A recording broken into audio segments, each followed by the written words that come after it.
What's up guys, it's Noah. In today's video I'm just going to talk about how I cope and how I did cope with derealization and depersonalization and the things that I have done over the last 18 months to improve from it and to heal and to get better, and in general just how I've managed it as I've sought to find relief.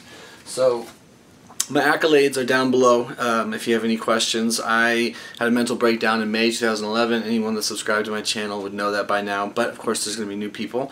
And I tried medication, had a full-blown mental breakdown, and it left me in a completely depersonalized, derealized, agitated, suicidal depression that I have been trying to get out of for, well, thank the Lord, thank the universe.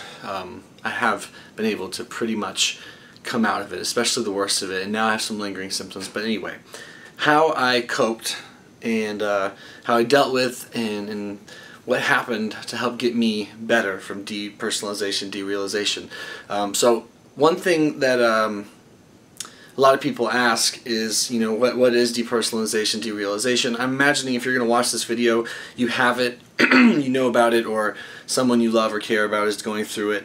And it's usually in conjunction with anxiety, depression, but basically, you know, in a really simple way to explain, in my opinion, of course, what depersonalization, derealization is, it's like, I could relate it to this. It's like being really hungover.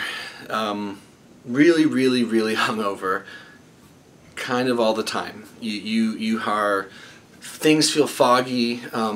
You know, you don't have any awareness. You know, you feel like you're in a dream state. I mean, you feel detached from everything. Like it's just, you can't think clearly. You can't remember things. It's very scary, and basically you just feel numb.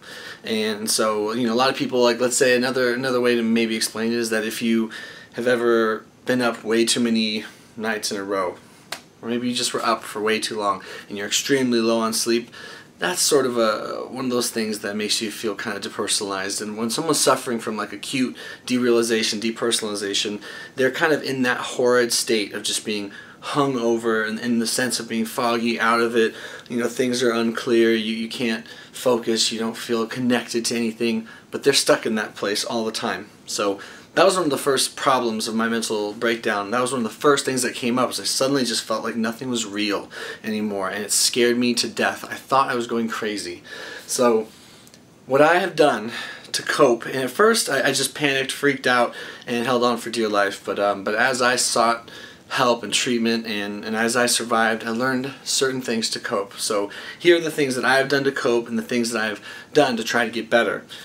First of all, if you're suffering, hang in there, okay? It can get better. It doesn't feel like it, but it can and it will. You just have to keep trying and stay patient, and if you're in a really dark place, your job is just to stay alive. So, as I tend to do, I've babbled for a while, but one of the things that help with depersonalization, derealization is completely abstaining from drugs and alcohol. Now, that was like, I didn't even feel like I had a choice when I had my mental breakdown. I mean, I was so bad off that I was just trying to not off myself. And I felt so unreal. You know, my hand, I didn't even know if my hand was real. That's how fucked I was in my head. So staying away from drugs and alcohol is so important because, one, they just make things worse. They just make your already horrid symptoms, depending on where you're at. And I don't care if you have moderate to severe depersonalization. Making it worse is definitely not what you want to do. And alcohol, what does anyone do when they get drunk? They get more out of it. You know, what does anyone do when they smoke weed? Or depending if you try harder stuff, you just get further away from reality. And when you're already on the cusp and you're feeling crazy anyway, you have to abstain, you have to stay away from that. Drugs and alcohol have to go. You really can't give your brain a fair shot to get better if that doesn't become a priority. Some of you are so bad off you don't even have that option. It's not even something that crosses your mind. Other people have moderate symptoms and it stresses you out, but then you have trouble letting go of the things that make it worse. So you have to pull from deep within yourself and just do what's best for you and respect the nature of the brain and how fragile it is. Another thing that's really important in coping with depersonalization is staying away from stimulants in general. So, you know, a lot of people love their coffee, and depending on how severe you are, again, coffee might not be a good idea for you. I know that I mean, I really couldn't take any caffeine, I'd say, for about a year after my breakdown, because all it would do was heighten my sense of detachment.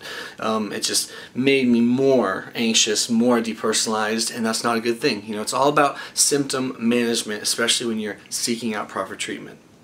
Another thing is sleep. Trying to get regular sleep. Now, it's really hard depending on what your condition is, and I know that. I mean, one of the biggest symptoms I dealt with in my mental breakdown was severe agitation and anxiety, and so sleeping was really, really, really tough.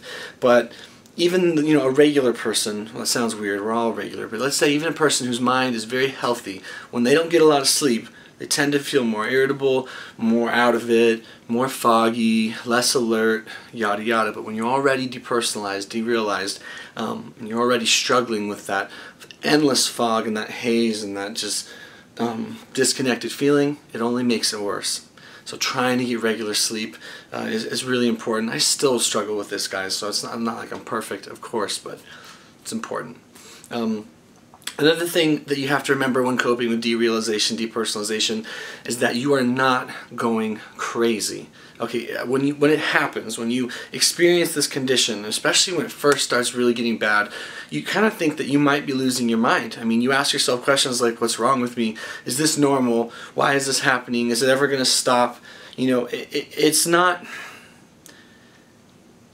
so much that it has changed who you are. It has just changed your perception of the world when you're stuck behind that fog. And it is my true belief that no matter how many times I wondered, am I going clinically insane? Like, is this what happens before I actually completely lose my mind, end up in a hospital, you know, God forbid, dead? No, I don't believe it is. You're still in there, and it's important for you to know that and believe that. And if you can't believe that, take it from someone who has survived this and who's still managing the lingering symptoms that remain. But my battle with this took me literally to ground zero, where all I could do was be monitored 24 hours a day, could barely eat, could barely sleep, had to be hospitalized, full supervision all the time, and to move in with my parents, sleep pretty much in their room with them because I was so bad off, so hopeless.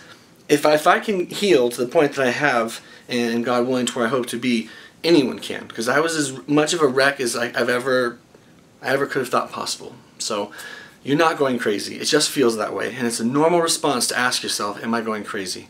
No, you're in there. The real you is in there. Don't forget that.